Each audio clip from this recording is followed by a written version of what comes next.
C'étaient les plus grands financiers du monde. Extraordinairement riches, extraordinairement puissants et extraordinairement discrets.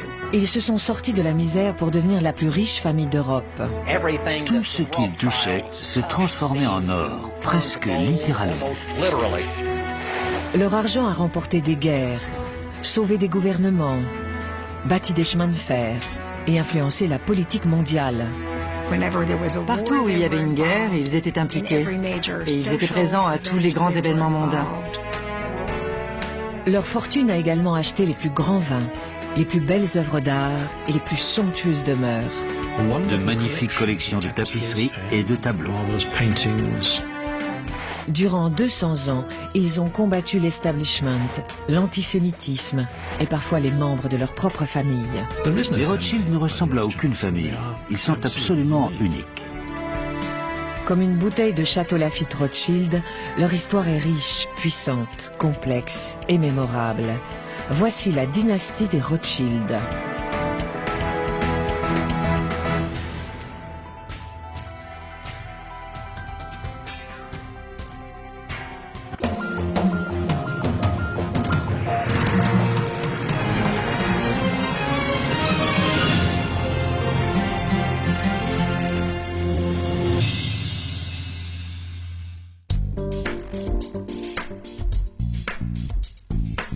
Printemps 1995.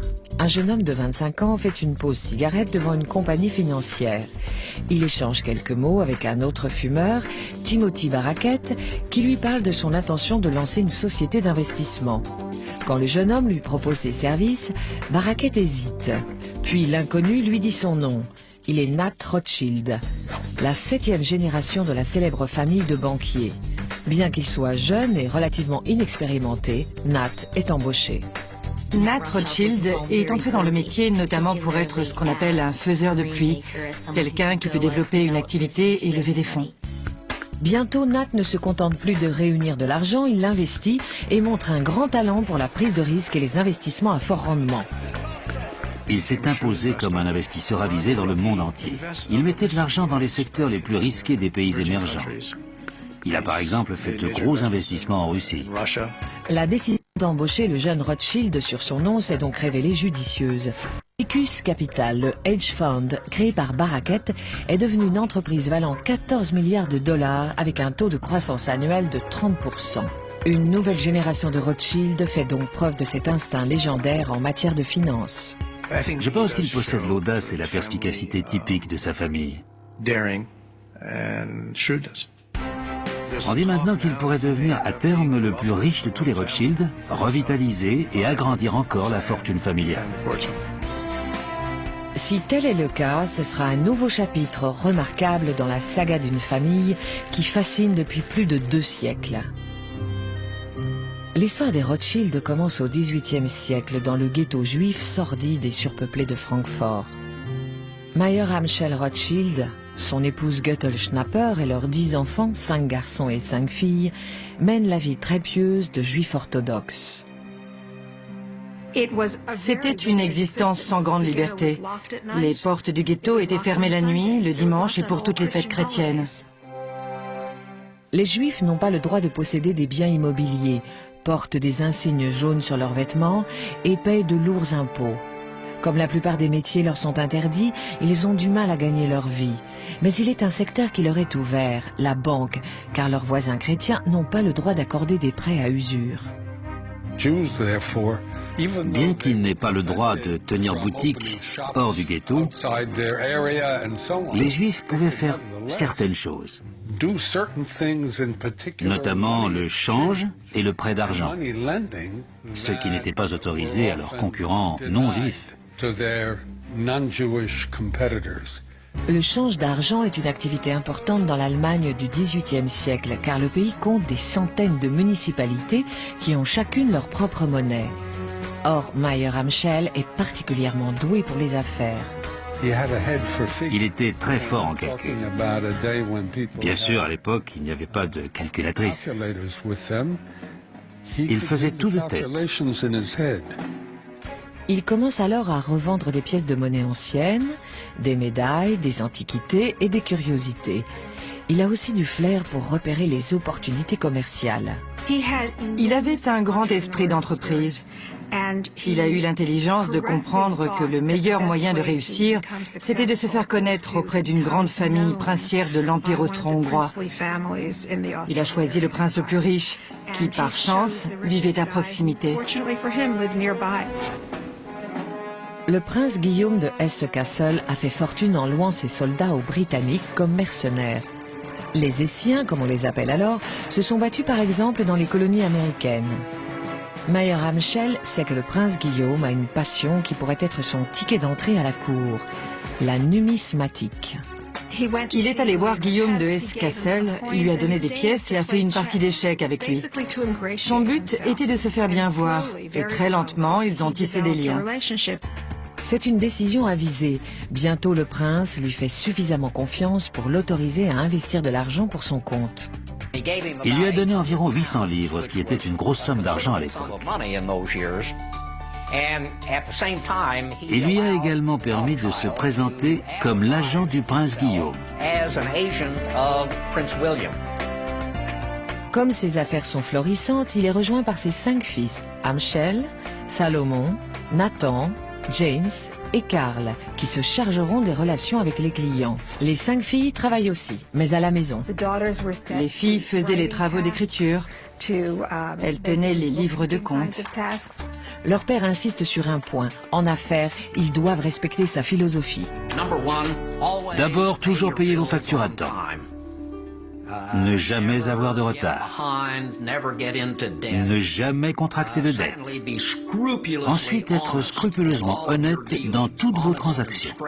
Honnête et franc. Pour qu'il n'y ait jamais aucune suspicion de tromperie associée au nom des Rothschild. Cette approche porte ses fruits. En 1796, Mayer-Amschel est l'un des 10 juifs les plus riches de Francfort. Mais le ghetto est trop étouffant pour Nathan, son 3e fils. Nathan était de loin celui qui aimait le plus prendre des risques et le plus audacieux. Il voulait affronter le monde. Il était impatient de quitter Francfort pour ouvrir l'entreprise sur le monde. Cet ambitieux jeune homme trapu, aux cheveux roux, pressent que l'économie anglaise en plein essor pourra lui donner sa chance. C'était quelqu'un qui avait un but et la ténacité nécessaire pour l'atteindre. Malgré son manque de maîtrise de l'anglais, Nathan s'installe à Manchester, le cœur de l'industrie du textile, et commence à exporter du tissu à destination de son père à Francfort et du reste de l'Europe. Il était extrêmement malin et déterminé. Il n'avait aucun loisir. Son seul hobby, c'était son travail. Il y passait toutes ses journées. Il était très ambitieux. En 1806, il consolide sa nouvelle identité anglaise en épousant Anna Baren-Cohen, la fille d'un riche financier juif. Il s'installe à Londres et, avec le soutien de son beau-père, ouvre son propre établissement financier, N.M. Rothschild et Fils.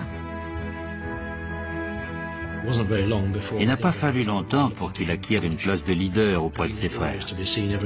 Il était tous les matins à la Bourse de Londres, où il avait même sa place de prédilection à côté d'une colonne. Mais bientôt, le destin de Nathan bascule. Les actions d'un ambitieux général français vont propulser la famille Rothschild vers des sommets en termes de puissance et de richesse.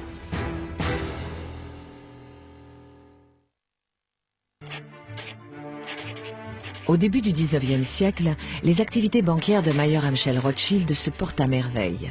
Son fils Nathan a fondé à Londres la branche anglaise de l'entreprise familiale. Pourtant, la situation de l'Europe est explosive. Sur le continent, l'empereur Napoléon Bonaparte est au milieu d'une longue campagne militaire. Après avoir conquis l'Autriche, la Russie et la Prusse, il a maintenant des vues sur l'Angleterre. Il s'est dit que le seul moyen de vaincre l'Angleterre, c'était de l'asphyxier économiquement. Son idée était d'instaurer ce qu'il a appelé le blocus continental, pour empêcher toutes les marchandises et tous les fonds de quitter l'île à destination de l'Europe. Les Rothschild, qui sont maintenant implantés des deux côtés de la Manche, y voient une opportunité commerciale intéressante, bien que risquée. il se lance dans une opération de contrebande très lucrative. C'est Nathan, en Angleterre, qui en est le maître d'œuvre. Il a fait construire des bateaux spéciaux, petits et rapides, pour traverser la Manche. Et ensuite, un de ses frères à Paris organisait un service de ce qu'ils appelaient des postboys, des coursiers à cheval, qui acheminaient les marchandises ou les lingots d'or très rapidement jusqu'à destination. Ce réseau de coursiers rapides et fiables transporte également d'autres cargaisons précieuses sur le continent, les informations. Les Rothschild savent donc, avant les autres, tout ce qui se passe dans le monde de la finance et de la politique. Ils avaient compris que l'information pouvait rapporter gros. C'est l'idée que des nouvelles précises peuvent être d'une importance capitale pour vos transactions financières. Les guerres napoléoniennes apportent un autre bénéfice aux Rothschild. Le prince Guillaume de Hesse-Kassel, le premier bienfaiteur de la famille à Francfort, est maintenant en fuite et il veut que sa fortune soit investie en toute sécurité. Il a dit à Nathan, faites ce que vous pensez être le mieux pour mon argent. Ce pécule a été une opportunité gigantesque pour Nathan. Nathan place les investissements du prince dans des actions anglaises et résout un autre de ses soucis. Guillaume de Hesse-Kassel veut pouvoir accéder à son capital où qu'il soit en Europe. Ce dont le prince de Hesse-Kassel avait besoin, au même titre que les autres princes, c'était de banquiers pouvant lui garantir qu'il pourrait retirer son argent quand et où il le voulait. En 1814, alors que les troupes britanniques combattent l'armée napoléonienne sur le continent, elles ont un obstacle de taille à surmonter. Le duc de Wellington, commandant des forces de Sa Majesté, va bientôt se retrouver à court d'argent, si bien que la Grande-Bretagne risque de perdre la guerre. On ne peut pas faire déplacer une armée sans argent. Il faut payer les hommes et il y a toutes sortes de frais. Mais comment envoyer l'argent nécessaire sur place? Il fallait passer par le type de banque que les Rothschild avaient créé. C'est ainsi que le 11 janvier 1814, Nathan Rothschild est officiellement chargé de financer l'avancée de Wellington sur le sol français. En puisant dans la fortune familiale, il doit acheter des francs français et les revendre avec des intérêts au gouvernement britannique. Pour les Rothschild, c'est un incroyable retournement de situation, car 20 ans plus tôt, ils n'étaient que des juifs opprimés du ghetto de Francfort. Aujourd'hui, le sort de l'Europe est entre leurs mains. Comme une marque de fabrique, les Rothschild vont compter uniquement sur les membres de leur famille pour cette opération risquée. Le jeune frère de Nathan, James, est ainsi dépêché en France. James n'était qu'un adolescent quand son père l'a envoyé en France pour réceptionner l'argent qui arrivait par bateau. Il devait le faire passer jusqu'en Espagne où se battaient les soldats de Wellington. Bientôt, l'argent parvient régulièrement jusqu'aux troupes britanniques, ce qui les aide à reprendre la main. Le 18 juin 1815, elles imposent une cuisante défaite à Napoléon lors de la célèbre bataille de Waterloo. Juste après la victoire, un épisode va prouver les qualités du système de coursier des Rothschild. Dès que la bataille s'est terminée et que la victoire a été déclarée, Wellington a envoyé un messager officiel de l'autre côté de la Manche pour informer le gouvernement à Londres. Il est arrivé 24 heures après le coursier des Rothschild qui apportait la même information. La réussite éclatante des Rothschild durant les guerres napoléoniennes assure leur réputation et leur fortune.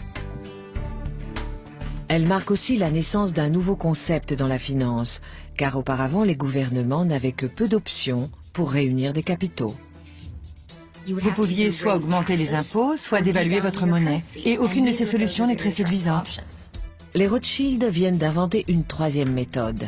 Un gouvernement peut contracter un emprunt auprès d'un organisme privé, comme une banque ou un particulier, en échange d'un titre promettant au prêteur de le rembourser avec des intérêts. Ce fut un moment très important dans la formation des marchés modernes des capitaux.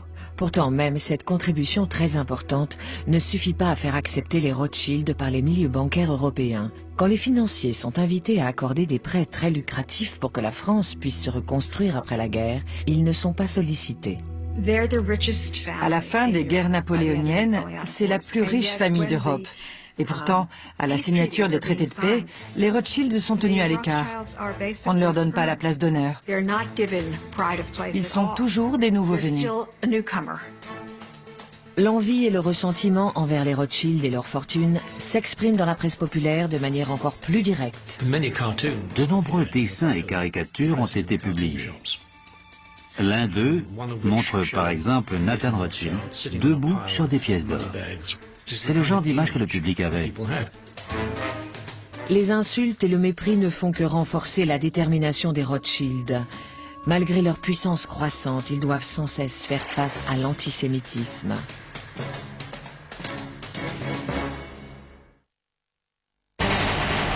Depuis la fin des guerres napoléoniennes, la famille est bien implantée sur le continent.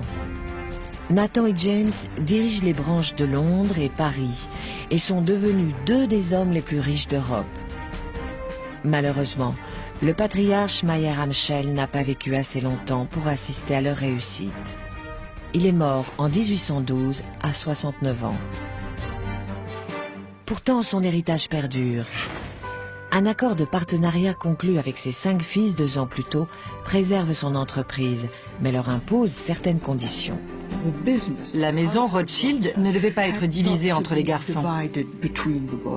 Elle devait rester une entité et chaque fils en avait une partie. Aucune place pour les femmes. La succession passait par les fils. Aucune place non plus pour les étrangers à la famille, pour les gendres ou pour les non-juifs. Pour tout dire, les Rothschild sont tellement résolus à garder l'entreprise dans la famille qu'ils se marient même entre eux. C'était douloureux de donner une dot pour marier une fille. Alors c'était une bonne solution de la verser à un frère ou un cousin qui était aussi un partenaire en affaires. C'est ainsi que James, en France, épouse sa nièce Betty et que le fils de Salomon, Anselme Salomon, se marie avec sa cousine Charlotte.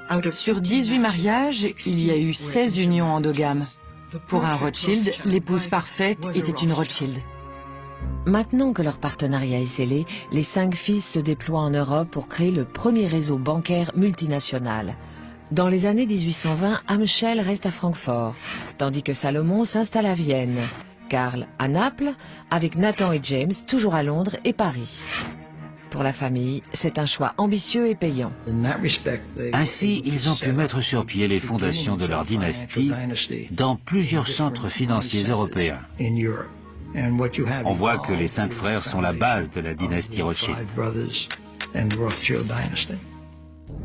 Mais leur ascension rapide et la nature transnationale de leurs affaires alimentent également les rumeurs antisémites, accusant la famille de sinistres complots, d'arrière-pensées et de manipulation.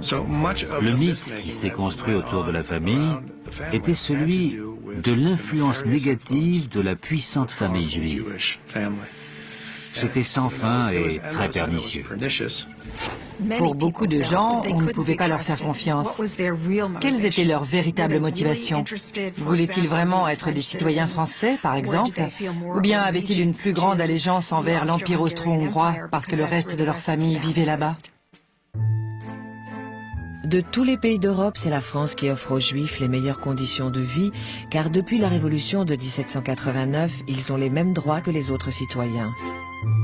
James et son épouse Betty profitent d'ailleurs pleinement de cette ouverture de la société française. Le salon de Betty Rothschild était très réputé. Son français était impeccable et ses manières très sophistiquées. Les Français l'adoraient.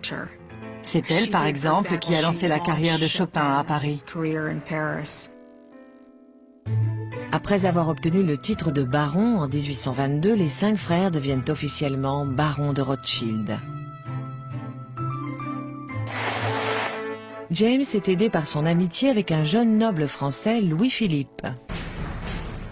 Après la Révolution de 1830, la monarchie de Juillet porte Louis-Philippe sur le trône. Comme les finances du jeune gouvernement sont précaires, le gouvernement demande à James de prêter des fonds pour ramener une certaine stabilité. Une fois encore, les Rothschild bénéficient de leurs relations en haut lieu. Louis-Philippe avait confié tous ses capitaux personnels à James Rothschild. Il avait en partie grandi en Angleterre et il était très ouvert aux idées modernes sur le secteur bancaire. Pour lui, Rothschild était quelqu'un de très compétent. Mais s'il est bien considéré par les autorités, James joue aussi un rôle influent dans la communauté juive en donnant anonymement de grosses sommes pour soutenir des écoles, des hôpitaux et des synagogues. Les Rothschild aidaient la communauté juive, mais dans leur vie quotidienne, ils ne fréquentaient pas beaucoup d'autres juifs, même ceux des grandes familles bourgeoises. Ils étaient plutôt tournés vers l'aristocratie. James était en quelque sorte le roi des Juifs de France, mais c'était un souverain très distant.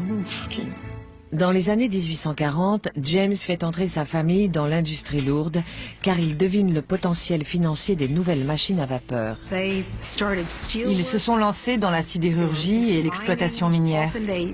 Ils travaillaient ensemble dans des mines d'étain, de mercure ou de diamants. James a construit les premiers chemins de fer de France. Son frère en a bâti en Autriche-Hongrie et plus tard, ce fut au tour de l'Amérique du Sud. Il y avait peu de secteurs où il n'intervenait pas. Mais en 1848, des barricades s'élèvent encore une fois dans les rues de la France, secouées par une nouvelle révolution. Louis-Philippe dépose les armes et James risque de perdre la protection des plus hautes instances. Mais quand le neveu de Napoléon, Louis-Napoléon Bonaparte, devient l'empereur Napoléon III en 1852, James l'assure de sa loyauté. À chaque fois qu'il y avait un revirement politique à la tête de l'État français, la seule chose qui ne bougeait pas, c'était la position prédominante du baron James.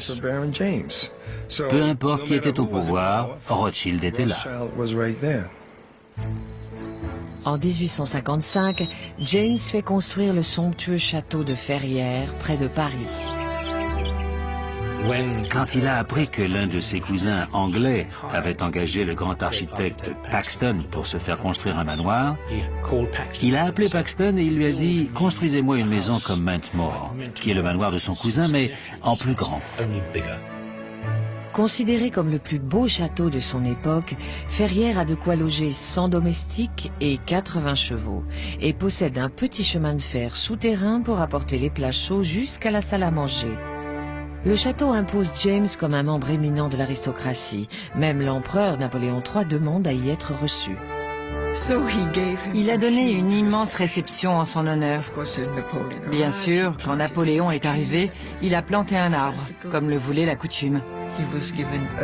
Il y a eu un immense banquet et une grande partie de chasse à courre pendant laquelle 900 faisans ont été abattus. Ce fut l'apothéose de la vie mondaine de James. Il faut se rappeler que le baron James avait grandi dans le ghetto de Francfort et qu'un petit garçon juif devait descendre du trottoir quand il croisait un chrétien. C'est incroyable de se dire que le même homme, une fois adulte, a chassé avec un empereur. Mais la santé de James pâtit de cette vie fastueuse.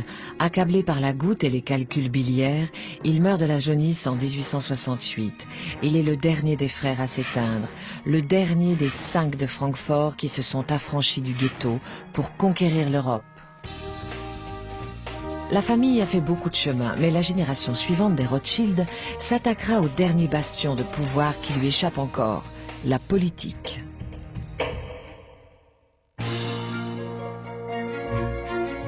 Au XIXe siècle, les frères Rothschild ont été les géants incontestés de la finance et des affaires. Pourtant, malgré leur fortune, ils sont toujours victimes d'injustices comme tous les juifs d'Europe. Même si la France leur a accordé la citoyenneté, d'autres pays restreignent toujours leurs droits. Même en Angleterre, il faut savoir que les Juifs avaient le droit de vote, mais pas celui de siéger au Parlement. Et leurs enfants n'avaient pas accès aux grandes écoles comme Eton, Rugby, Cambridge ou Oxford.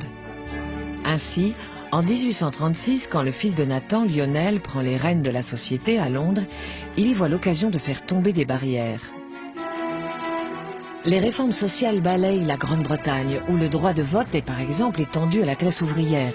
Et un nombre croissant de gens pensent que les minorités britanniques, comme les catholiques ou les juifs, doivent obtenir l'égalité. Lionel s'intéressait au secteur bancaire, mais avait également des aspirations politiques. À ses yeux, son père avait posé les fondations nécessaires pour que la famille Rothschild fasse plus que des opérations bancaires, et il s'est présenté au Parlement. En 1847, Lionel de Rothschild est candidat dans le district de la City, le quartier des affaires, où il est connu et populaire. Il est largement élu, mais pour entrer en fonction, il y a une condition qu'il n'est pas en mesure de respecter. Lionel devait prêter le serment traditionnel de tous les députés en jurant sur sa foi chrétienne. Logiquement, il a dit « Je ne peux dire cela en toute bonne foi ». Du coup, il n'a pas pu entrer en fonction. Il se représente, est réélu et une nouvelle fois ne peut pas entrer au Parlement. À chaque fois, il a remporté le scrutin et le fonctionnaire présent n'a pas voulu reconnaître son élection. Donc bien que très privilégiés, les Rothschild étaient quand même en butte à de l'antisémitisme. Au bout de 10 ans, un arrangement a été trouvé et Lionel a pu siéger après une prestation de serment modifiée pour l'occasion. Dans son rôle de député, Lionel se comporte comme un véritable gentleman anglais. Il reçoit l'élite de la bonne société dans son château de Piccadilly et ses 3 fils, Natty, Alfred et Léopold, se font construire de magnifiques demeures à la campagne. Ils étaient si éminents dans la région qu'on la surnommait le Rothschildshire. Ils avaient fait construire des demeures fabuleuses comme Mantmore, Tring et Ascot. C'est le château d'un cousin, Ferdinand, qui a la plus belle de toutes les propriétés des Rothschild. Selon moi, le plus magnifique est le manoir de Wheatstone. Le baron Ferdinand a réuni de splendides collections de toutes sortes de choses, des tapisseries, du mobilier français du XVIIIe siècle, des toiles de maître, etc. À Wheatstone, il voulait tout ce qui se faisait de mieux. Ferdinand est le château le plus impressionnant. Mais c'est Lionel, grâce à ses contacts dans les milieux politiques, qui peut s'impliquer dans la marche du monde. En 1874, le gouvernement britannique commence à s'inquiéter pour son accès au canal de Suez, une route maritime essentielle vers les colonies de l'Empire. À l'époque, les propriétaires égyptiens du canal ont des difficultés financières. Quelqu'un allait devoir renflouer les Égyptiens pour éviter que le canal de Suez ne fasse faillite. Inquiet du risque d'une prise de contrôle par les Français, le Premier ministre britannique Benjamin Disraeli décide d'acheter une part importante du capital du canal. Mais cela coûtera 4 millions de livres.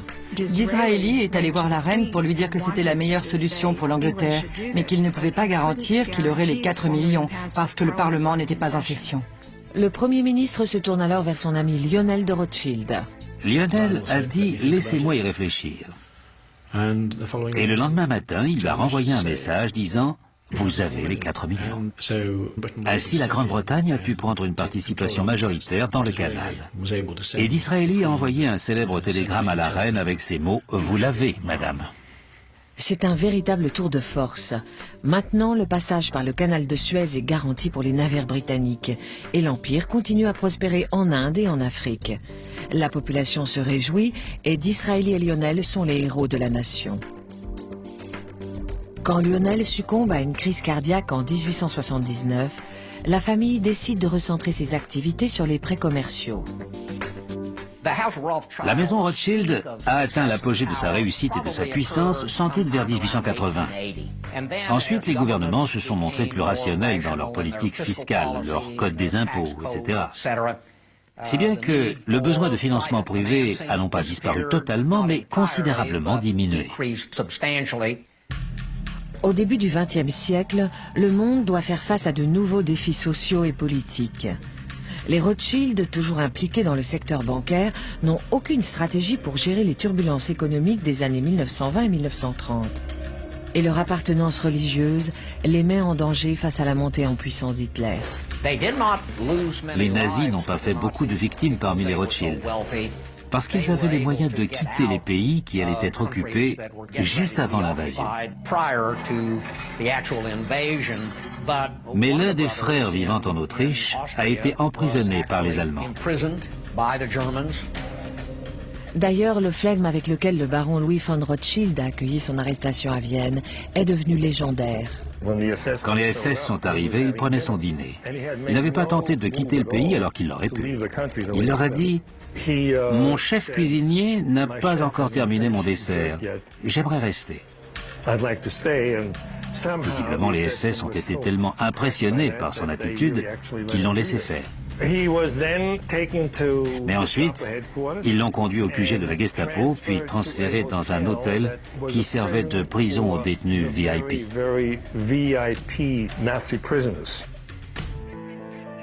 D'autres membres de la famille n'ont pas eu autant de chance. Bien qu'elle ne soit pas juive, Elisabeth, la femme de Philippe de Rothschild, est déportée dans un camp de concentration dont elle ne reviendra pas. Tandis que les Rothschild fuient les nazis, bon nombre de leurs biens abandonnés sur place sont tout simplement pillés. La Seconde Guerre mondiale a été un désastre. Bien sûr, tous leurs biens ont été confisqués par les Allemands, en France, en Autriche, en Hollande, en Belgique, sur tout le continent. Leurs magnifiques demeures et leurs collections d'œuvres d'art ont été pillées et tout a disparu. Après la guerre, les membres de la famille rentrent peu à peu chez eux. Beaucoup tentent de retrouver ce qui a été perdu. Les chevaux de course sont récupérés en Allemagne, de même que certaines œuvres d'art. La vie a repris son cours, mais bien sûr, l'extravagance d'avant n'est jamais revenue. Mais pour eux, tout a recommencé.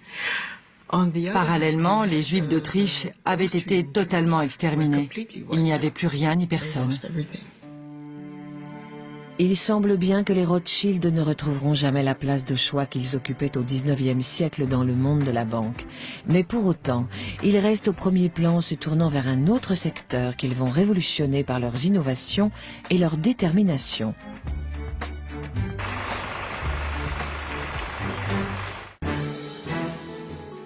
Aujourd'hui, le nom Rothschild est toujours synonyme de richesse, de philanthropie et de bonnes manières. Il est aussi inextricablement lié à l'industrie du vin. Les deux entreprises rivales gérées par la famille, Château Lafite et Mouton Rothschild, sont connues dans le monde entier. La marque Mouton Cadet est même l'un des Bordeaux les plus vendus. À l'origine, Nathaniel s'est intéressé à la viticulture comme à un investissement immobilier dès 1853, quand il est venu de Londres à Paris travailler pour son oncle James.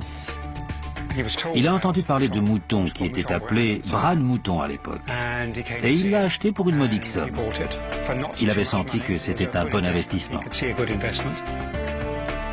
Rebaptisé Château Mouton Rothschild, il est déjà l'un des meilleurs vins de Bordeaux. 15 ans plus tard, en 1868, James, l'oncle de Nathaniel, achète le domaine viticole voisin, Château Lafite, lui aussi de grande qualité.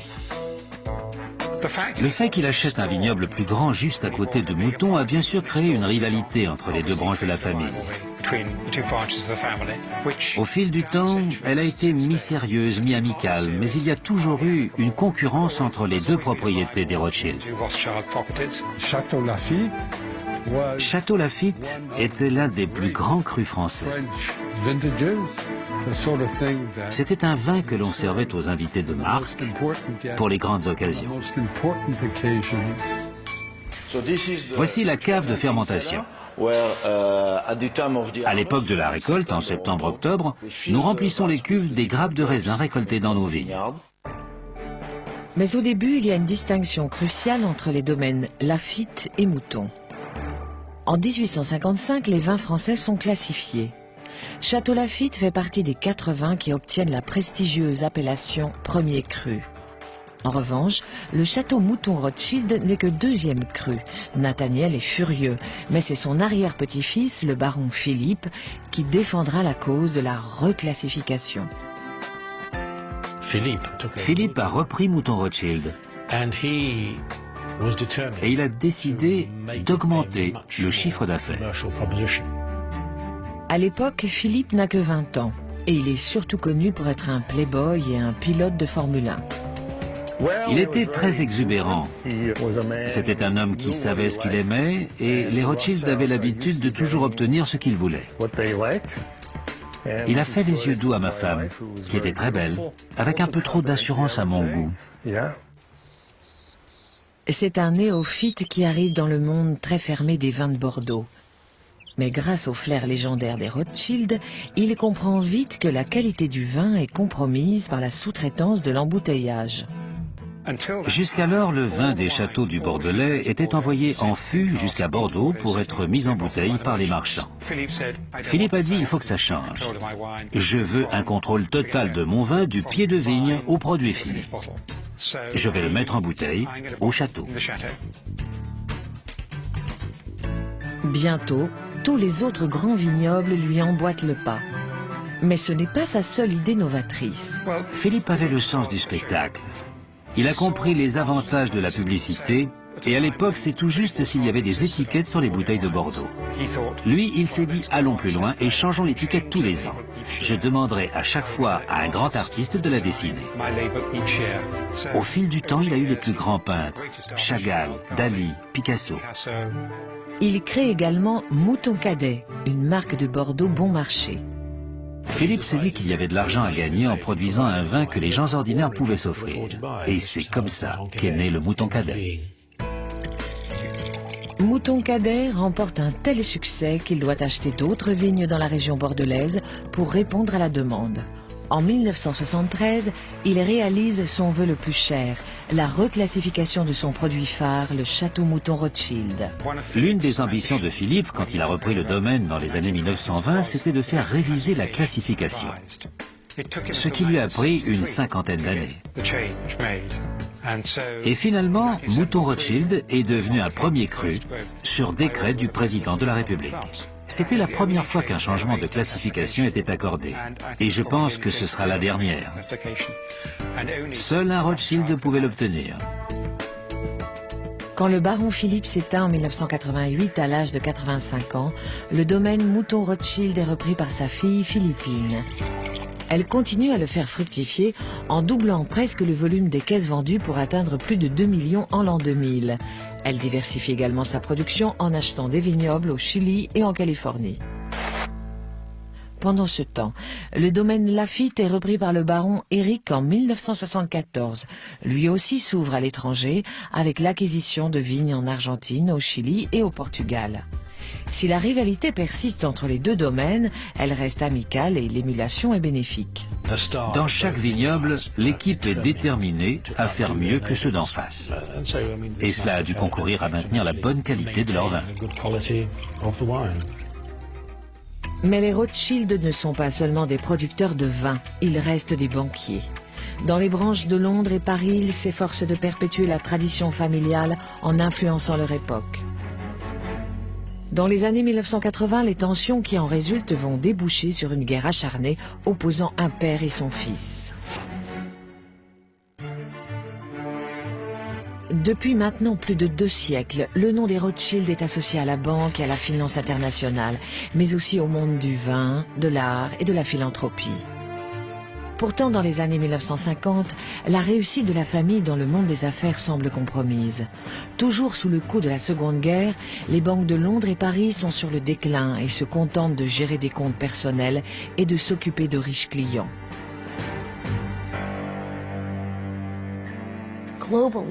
L'économie mondiale s'était considérablement développée depuis le 19e siècle, et notamment hors d'Europe.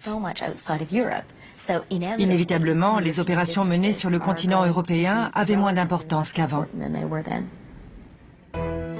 À la fin des années 1970, Jacob Rothschild, l'arrière-arrière-arrière-petit-fils de Nathan Mayer, entreprend de revivifier la branche anglaise. Impressionné par les résultats de banques d'affaires américaines comme Merrill Lynch et Goldman Sachs, il veut étendre ses activités en ouvrant la sacro-sainte entreprise familiale à des investisseurs étrangers. Jacob voulait que la maison Rothschild rejoigne le club des grandes banques d'affaires et qu'elle ait une structure plus ouverte sur l'extérieur pour pouvoir s'impliquer sur les marchés et créer des tables de change et vendre des titres, des valeurs, des créances, etc. Mais Evelyn, son cousin et rival pour la succession, défend une voie plus progressive et prudente. Il veut que la banque reste une entreprise réservée à l'élite. Il ne faut pas investir sur les marchés et prendre des risques en vendant de gros volumes de titres. On ne risque pas son argent sur ce type de transaction. Il faut maintenir ses capitaux au niveau minimal sans les mettre en jeu et au contraire, vendre très cher ses conseils aux autres. C'est la vision d'Evelyn qui finit par l'emporter et Jacob perd sa bataille pour le contrôle de l'entreprise familiale. Mais la surprise vient du père de Jacob, Victor, qui soutient son neveu Evelyn contre son propre fils. Cette lutte de pouvoir divise la famille. C'est le premier grand conflit depuis la création de la banque au XVIIIe siècle. Jacob claque la porte en emportant ses clients et fonde Rothschild Investment Trust. Jacob en a fait un établissement de grande envergure qui investissait dans toutes sortes de choses et ça a très bien marché. Lui et son fils ont une fortune estimée à environ 3 milliards de dollars. Evelyn reste à la tête de NM Rothschild. Sa vision d'une banque haut de gamme est elle aussi lucrative car les grandes banques d'affaires perdent de leur attrait. De nombreuses corporations ont préféré se faire conseiller par de petites banques élitistes, en se disant qu'elles risquaient moins d'être soumises aux conflits d'intérêts qu'on peut avoir quand on fait à la fois du conseil et des transactions sur les marchés. Pendant ce temps, de l'autre côté de la Manche, la branche française est dans la tourmente. Depuis 1944, elle est dirigée par l'énergique Guy de Rothschild qui a reconstruit l'empire familial en diversifiant les activités de la banque, de la gestion des investissements à celle des comptes courants. Le baron Guy était l'archétype de l'aristocrate français. C'était un homme mince avec un goût impeccable. Mais en 1981, le gouvernement socialiste de François Mitterrand prend une décision sans précédent. Il nationalise la banque. Bien qu'il reçoive une compensation financière, Guy est anéanti. Guy avait tout perdu pendant la guerre. Et ça a recommencé en 1981. Là, il a dit « Trop, c'est trop, je m'en vais ». C'est la destruction de mes 40 années de vie professionnelle et de ce que j'ai bâti avec mes associés durant toute cette période. Tout ça nous est arraché des mains. Il s'est dit qu'à cause de leur nom, de leur réputation et de leur argent, les Rothschild avaient été pointés du doigt. Guy s'installe provisoirement à New York mais finit par revenir en France après un changement dans la politique du pays. Il travaille alors avec son fils David à la réouverture de la banque. C'est une réussite remarquable, notamment de la part de David de Rothschild, car il a réussi à reconstruire la banque française en repartant de presque rien. Ils n'avaient même pas le droit d'utiliser leur nom, même s'ils avaient toujours leur réputation et leurs relations, ce qui les a forcément aidés. Dans les années 1990, il devient évident que les branches concurrentes de France et de Grande-Bretagne vont devoir unir leurs forces si elles veulent survivre dans le monde sans pitié de la finance. En 2003, pour la première fois depuis que Nathan et James ont collaboré pour vaincre Napoléon en 1815, les deux banques fusionnent. Evelyn abandonne son poste à la tête de la branche anglaise et David, son homologue français, prend en charge la direction du nouveau groupe. Aux yeux d'Evelyn de Rothschild, l'une de ses plus grandes réussites, c'est la réunion des branches françaises et britanniques de la famille. Au moins un membre de la nouvelle génération semble reprendre brillamment le flambeau familial. Nat Rothschild, associé d'Henrit, le fonds d'investissement londonien créé par Jacob, son père, a remporté un immense succès au sein du hedge fund Atticus Capital. Il a notamment gagné gros en conseillant les nouveaux milliardaires russes. Cela démontre un grand esprit d'entreprise et une volonté de se jeter dans l'inconnu avec une audace qu'on n'attend pas d'une famille si vieille et si établie. Nat a également hérité du goût des Rothschild pour la grande vie. C'est un passionné de ski et de belles femmes comme l'actrice Nathalie Portman. Et il utilise son jet privé pour faire la navette entre ses différentes propriétés de Suisse, de Paris, Moscou, Londres ou New York. Pourtant, il préfère rester loin du feu des projecteurs. Clairement, Nat Rothschild a une attitude très ambivalente vis-à-vis de la notoriété et peut-être de son nom de famille. Bien sûr, d'un côté, les relations familiales l'ont beaucoup aidé. Mais je pense qu'être un Rothschild, c'est aussi un fardeau. Il faut se montrer à la hauteur de ce nom et on doit se demander comment, en tant qu'individu, on peut laisser sa trace personnelle dans l'histoire familiale. Que ce soit ou non un poids, c'est un héritage impressionnant et unique. Il est frappant de voir une famille de banquiers se perpétuer sur 6 ou 7 générations. Toutes les anciennes grandes banques commerciales, sans exception, ont fait faillite ou ont été rachetées et absorbées par les banques d'affaires.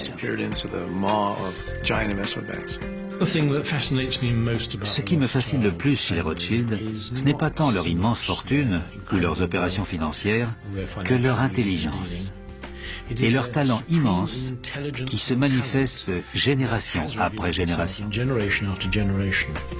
Ce qui est le plus remarquable, c'est qu'au bout de 2 siècles, les Rothschild sont toujours influents sur la scène internationale et que leur expertise est toujours recherchée. Avec les marchés financiers extrêmement sophistiqués que nous avons aujourd'hui, avoir les conseils d'un Rothschild, c'est très rassurant. C'est la valeur d'une marque familiale.